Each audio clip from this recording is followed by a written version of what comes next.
He was adopted. He dropped out of college. He was fired from the company he co-founded at 30.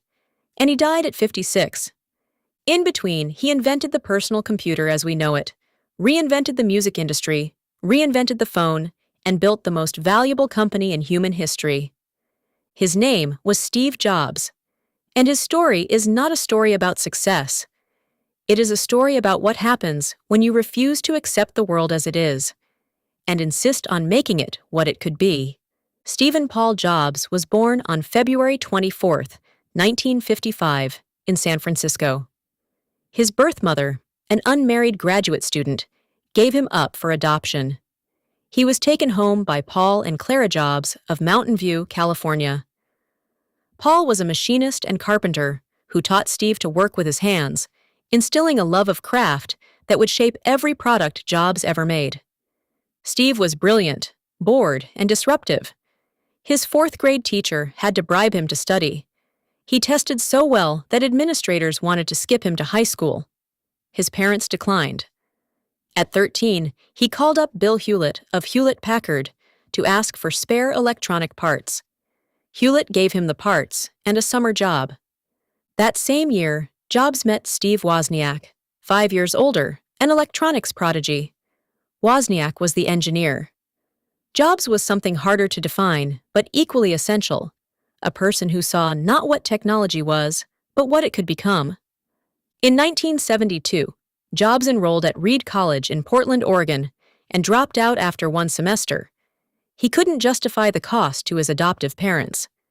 But he stayed on campus for 18 more months, sleeping on floors, auditing whatever courses interested him. One of those courses was calligraphy.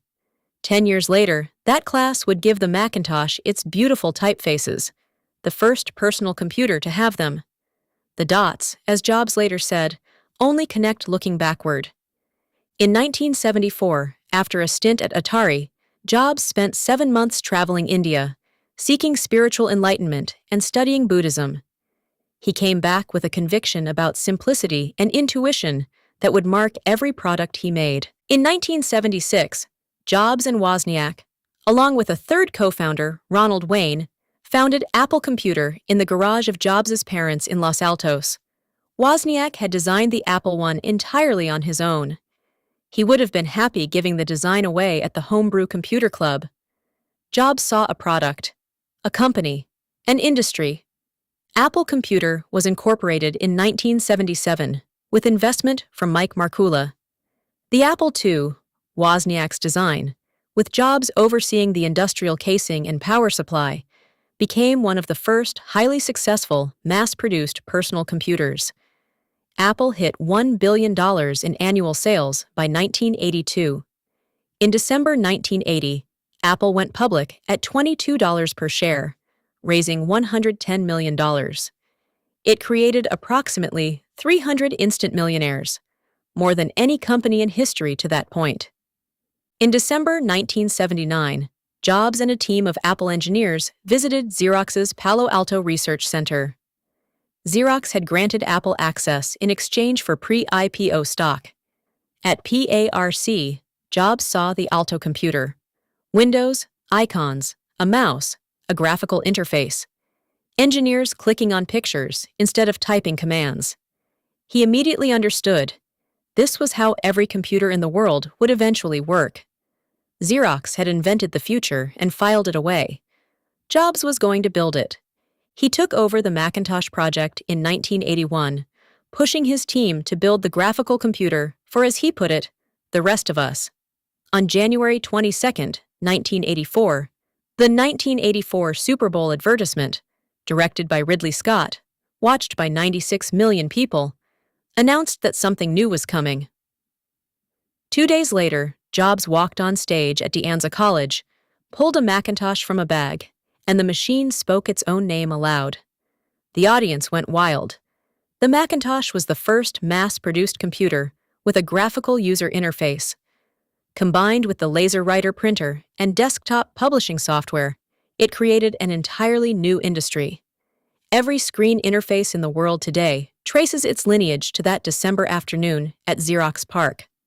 But the Mac's initial sales stalled.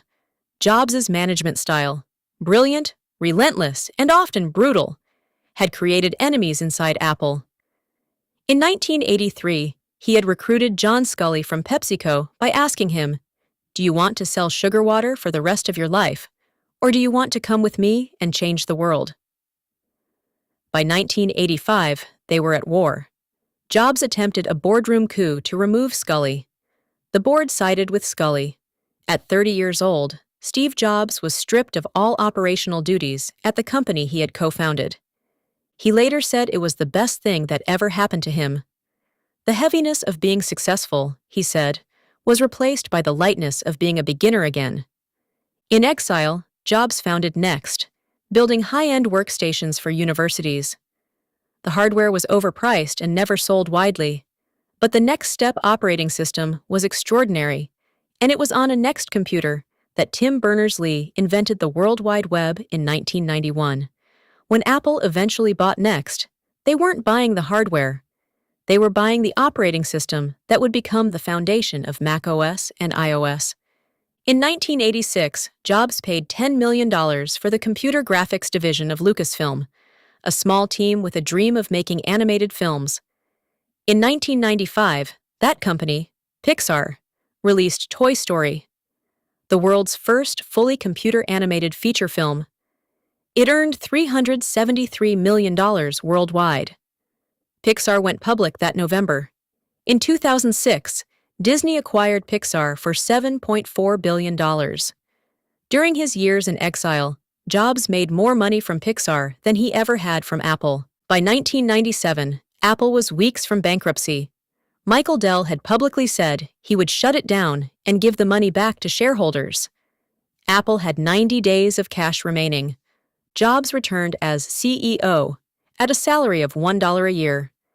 He canceled 346 products and focused the company on 4. He accepted $150 million from Microsoft to stabilize finances. He launched the Think Different campaign, honoring Einstein and Gandhi and Picasso, not advertising a product, but declaring what Apple believed. And in 1998, he introduced the iMac, a translucent Bondi blue, all-in-one computer designed by Johnny Ive. It sold 800,000 units in its first 5 months. Apple was alive again. In October 2001, Jobs introduced the iPod with the line, "1,000 songs in your pocket." But the real breakthrough was the ecosystem, iPod plus iTunes Software Plus. From 2003, the iTunes Store at 99 cents a song. Jobs had persuaded the entire music industry, terrified of piracy, to hand him their catalog. The music industry never controlled its own future again. Then, on January 9, 2007, Jobs took the stage at Macworld and said, "Today, Apple is going to reinvent the phone." He announced 3 products, a widescreen iPod, a revolutionary phone, and an internet communicator. Then he said, "These are not 3 devices. This is one device." The iPhone launched on June 29, 2007. 6 out of 10 Americans were aware of it before it was released.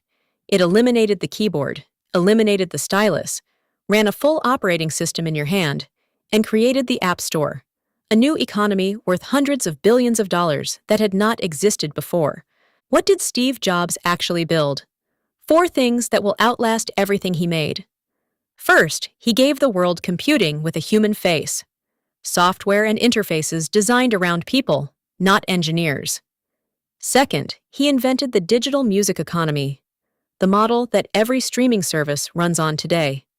Third, he created the smartphone as a general-purpose platform, and with the App Store, he created a new form of economic life for software developers worldwide. Fourth, he raised the design standards of the entire technology industry. Before Apple, most companies believed consumers valued features over beauty. Jobs proved them wrong, permanently. 3 lessons. First, getting fired can be the making of you. The years in exile gave Jobs Pixar, gave him Next Step, and gave him the wisdom he lacked in his first run.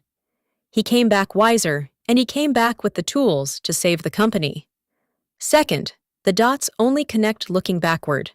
The calligraphy class. India, next. None of these were a plan. All of them mattered.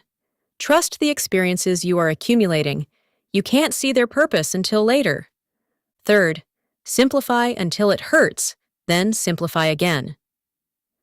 Jobs returned to Apple and canceled 346 products. He put one button on the iPhone. Simplicity was not a style preference.